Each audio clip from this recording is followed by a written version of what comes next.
It started a long time ago. I mean, I started karting when I was 5 and then racing at 8. Had some really good stuff going on when I was about 17, doing Formula 3 and things like that. And then one of my sponsors went rogue. So I had to make a choice whether I wanted to go to school, or which I didn't, or try and stay involved in this motorsport game. So I started a race team with my father, and yeah, the rest is history. So yeah, we've been running now for 20 years. I mean, it's the same as looking at anything. Before you go buy, you look around, explore your options, and yeah, I've got no shame in saying that we basically spoke to every other team that was running the Aston Martins that year. But yeah, we decided to go with Matt and Harry in the end because most teams, they will provide a good product. I mean, you're paying for a product, they're going to provide you with a good product. Sometimes do a slightly better job than others. Academy are one of the top teams there, so that wasn't the issue. But what really sold us on it was Matt and Harry themselves. What I like about Academy is it's a team driven with passion. It's a family team. Matt's been involved in it from the start. It's his baby, it's his team, and you can tell that with the passion that he brings to how we run the team. Straight away from the moment we met Matt and Harry, we got on like a house on fire. He's very similar to me in a way, and Harry's very similar to my dad. So yeah, we bonded and clicked straight away, and they run a really good outfit. Academy Motorsport, as I said, I've been running with them for about 4 or 5 years, and every year been absolutely faultless. Always provide one of the best cars on the grid. It's always pristine condition, ready to go every race weekend. We were always in the SRO paddock with British GT as a support race. It was always something that we wanted to do.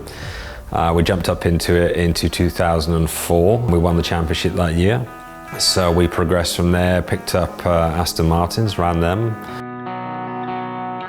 British GT is a long, well-established championship. It has the benefit of running on some very well-known, internationally well-known circuits, Brands Hatch, Silverstone, Donington, all of which have got a lot of history to them themselves. So it's an attractive championship from that point of view.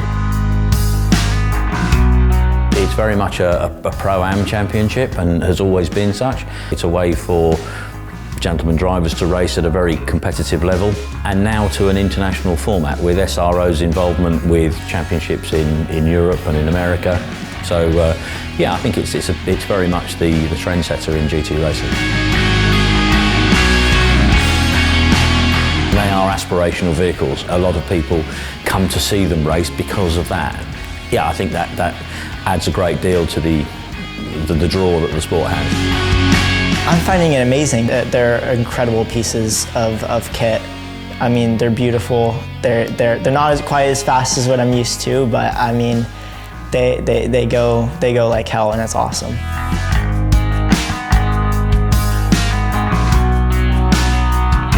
I mean, we're all petrol heads, so the opportunity to work with the pinnacle of any manufacturer's product is fantastic, and to then be involved in setting a car up and racing it competitively against other similarly exotic pieces of equipment is, yeah, I mean, it's just great to be involved in.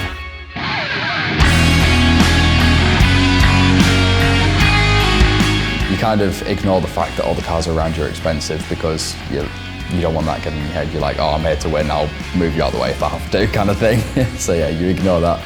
But while also kind of keeping a mind on, oh, if I damage this one, I've got to pay for it as well, and it's still expensive. It was never really the shape of the car or anything like this, it's how we can use it. And the Mustang is something that is very robust. I don't think there's many cars on the grid that would want to have an argument with it. So you can afford to put your nose in if you need to. It doesn't cost a fortune to put right. It's a practical, properly built GT4 car. We've tried and tested everything else, and we never looked back since we picked up the program with this car. So we're very, very happy, and we're not going anywhere.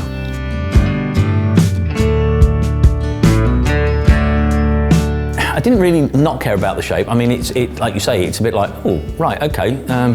That doesn't look like the same as that. It's not the classic sort of McLaren slippery shape race car type. But when you get to understand the following that Mustang as a brand has worldwide, it's a very powerful brand, and Ford are using it very well with their movement to the new GT4 and ultimately the new GT3 with the Mustang branding.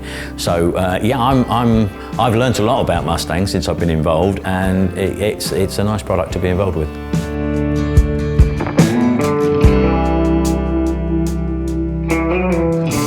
It was different, for sure. I mean, you come away from this big sellable brand, this Aston Martin, it's meant to be kind of like quality product and all this, and then you come to Ford, and as has been said before, at the end of the day, a Ford and an Aston don't ring the same kind of bells, but Ford make a better product, in my opinion. I've driven both, I've tested both. The Mustang is a far superior product to the Aston, in my personal opinion. As I say, I've been involved in GT racing with various manufacturers, and the thought process and the design of the current Mustang, as I've got to know it over the years, there's an awful lot of thought and design gone into it. To be honest, the product is by far the best on the grid, so we were very happy to pick up on that.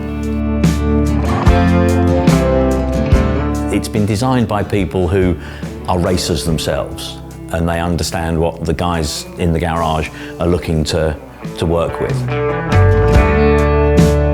I'm a competitor at heart, and so I wanted to put myself in the best situation with the best team and the best car to go get results. Yeah, I feel very proud that I get to race a Mustang just because it is from the same place that I hail from.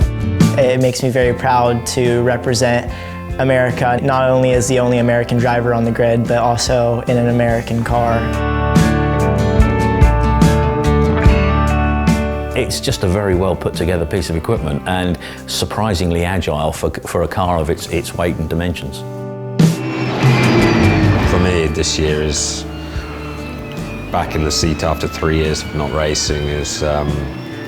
I've enjoyed stepping back from it and watching my team grow, and I'm very proud of that. I never expected to get back into the car, so for me to be able to actually get back in the car and not have to worry about the running of the team means I can actually go and enjoy myself on track. It's because there's anyone in the sport would tell you it's addictive. You're always chasing the high that the sport gives you. There's a lot of lows, but you just keep chasing the highs and hope that they come more and more often. And yeah, once motorsport's in your veins, you're kind of stuck with it and can't stop, can't really get yourself away. If you make a strategy call and it pays off, we end up leading the race with both cars 1-2, having started from the pit lane. You feel pretty good about that. At the end of the day, everybody that's involved in motorsport is involved with it because they had the passion to begin with, they loved it, that's why they're here. Regardless of whether you now do it as a job or you're doing it just for a hobby or for a bit of fun, everyone's here for the same reason, because we all love the sport and we can't get ourselves away from it. It keeps drawing us back somehow. I just fell in love with the environment of what it was, and I think the English tracks are much, kind of controversial, but much better than most of the American tracks. A good weekend for me is one that doesn't have any logistic problems prior to. We make progress with the car and we execute. We deliver the best we can with the car that we've got underneath us.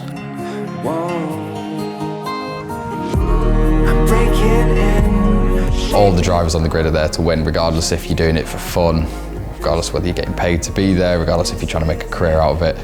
Every driver on the grid wants to win. Everyone's there for that exact reason. Nobody wants to come to the grid and be like, oh yeah, I'm happy with just coming away 5th or something like that. You know, obviously I have goals and aspirations. You know, I want to get to the pinnacle of endurance racing. So the hypercar class in WEC racing around the world is my goal right now. And I think this is the best first step towards that goal that I could take with the best team and the best people around me to help me get there.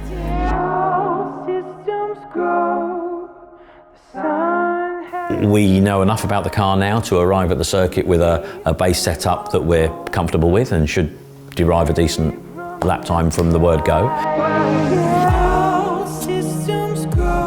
Motorsport is a very fickle place, so you get a lot of people chopping and changing. We generally keep hold of the same faces, and building that relationship and that consistency is key, because if you have the same people working together all the time, they're able to do a better job for themselves. It's important to me that everybody gets the opportunity to do the best job they possibly can and given a fair shot at doing so.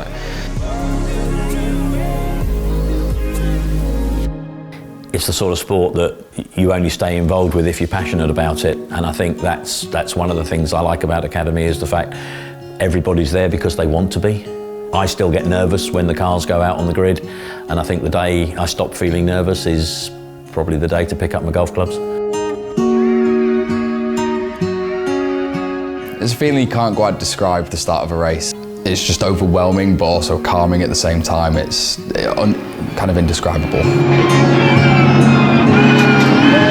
My goal for this year is win races, prove that I have speed to all the manufacturers out there.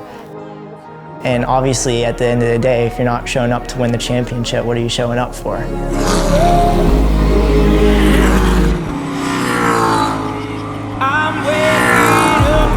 The last few years with Academy, we've enjoyed a really good relationship with Multimatic and Ford Performance. We've been nurturing that relationship, and I think we're in a good place to receive the new product.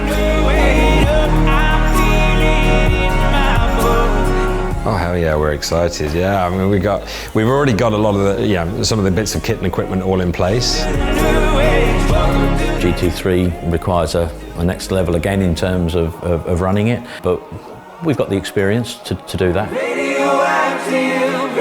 For me, the GT3 is, I'm not worried about, from a team point of view, us running it. I think we'll be absolutely fine. Just got to make sure the trailer's big enough to put it in.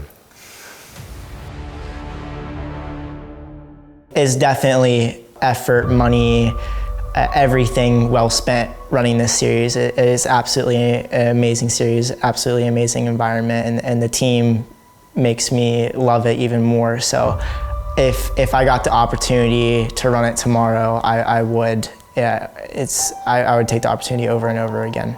It's been delightful. I'm very proud of my team. We've got a very good group of guys, and I think that I couldn't ask for any more, really, to be honest with you. Although that said, sometimes I might shout at some of them, but they'll be all right.